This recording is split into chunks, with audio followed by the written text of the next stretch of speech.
এখানে আমরা যে ছবি দেখতে পাচ্ছি, যে ছবি দেখাচ্ছে দেখতে পাচ্ছ, যে বাম কর্মী সমর্থক তারা একেবারে গার্ডওয়ালের সামনে বসে তারা কিন্তু প্রতিবাদ জানাচ্ছেন, স্লোগান দিচ্ছেন।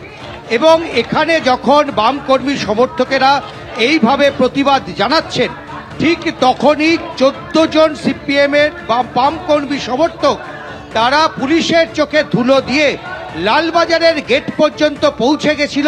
দিনে দুবার ব্যবহার করো স্টপেজ ক্রিম আর নিজেকে রাখো evergreen Keya Seth aroma therapy stop age cream, আর খুঁজে পাও নতুন আমিকে।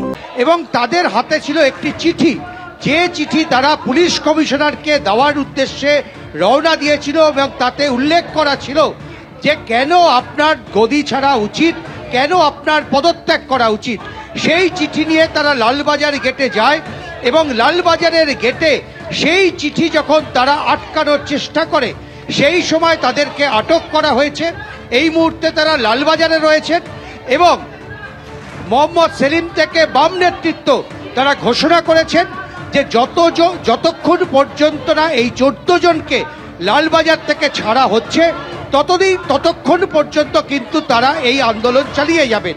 অর্থাৎ পুলিশ কমিশনারকে পদত্যাগ করতে হবে, এটা তাদের আন্দোলনের সবচাইতে অন্যতম বক্তব্য।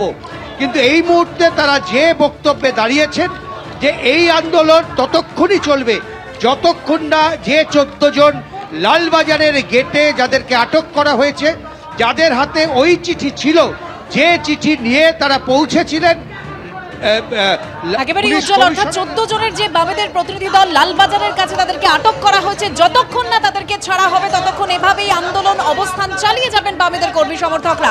আমাদের অপর প্রতিনিধি ময়ূর ঠাকুর চক্রবর্তীও সরাসরি রয়েছেন আমাদের সঙ্গে। ময়ূর,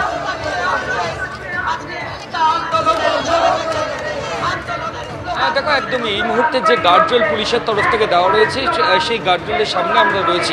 এখানে পুলিশের সিনিয়র অফিসারেরা রয়েছেন, ক্রমাগত মাইকে প্রচার চলছে যে আইন নিজের হাতে তুলবেন না, এবং যারা বিক্ষোভকারী, যারা সিপিআইএম এর তরফ থেকে এসেছিলেন তারা ঠিক উল্টো দিকে রয়েছে। আমি ক্যামেরা পার্সন প্রবীর সামন্তকে বলবো ছবিটা দেখানোর জন্য।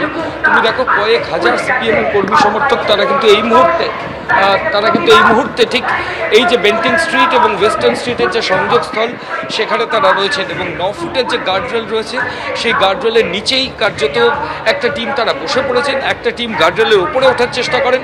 কিন্তু সিপিআইএম এর যারা সিনিয়র লিডারশিপ তাদেরকে আমরা দেখি যে তারা কিন্তু এসে যারা বিক্ষোভ এই গার্ডরেলের উপরে ওঠার চেষ্টা করছিলেন তাদেরকে থামানোর চেষ্টা করেন। একটা গার্ডরেল ভাঙারও চেষ্টা হয়, কিন্তু সেখানেও সিপিআইএম এর সিনিয়র লিডারশিপরা ইন্টারভেন করেন এবং যাতে ডিসিপ্লিনডভাবে এখানে গোটা বিষয়টা হয় সেটাই তারা চেষ্টা করছিলেন। এরই মাঝে বেশ কয়েকজন বসে পড়েছেন বেন্টিং স্ট্রিটের ঠিক জায়গার যে ওয়েস্টার্ন স্ট্রিট ক্রসিংয়ে। এবার অনেকে প্ল্যাকার্ড থেকে দলের যে পতাকা সেগুলো এই 9 ফুটের গার্ডরেলের উপরে লাগিয়ে দিয়েছেন, অনেকে গার্ডরেলের উপরে উঠে গেছিলেন। সব মিলিয়ে এখনো পর্যন্ত একটা ধস্তাধস্তির ছবি এখনো পর্যন্ত ধরা পড়েছে। তবে যারা সিপিএম এর তরফ থেকে এসেছেন তারা কিন্তু গার্ডরেল ভেঙে এখনো পর্যন্ত যাওয়ার যে চেষ্টা, যেটা পুলিশ আধিকারিকরা অ্যাপ্রিহেন্ড করেছিলেন, অতটা উগ্র তারা এখনো পর্যন্ত হননি।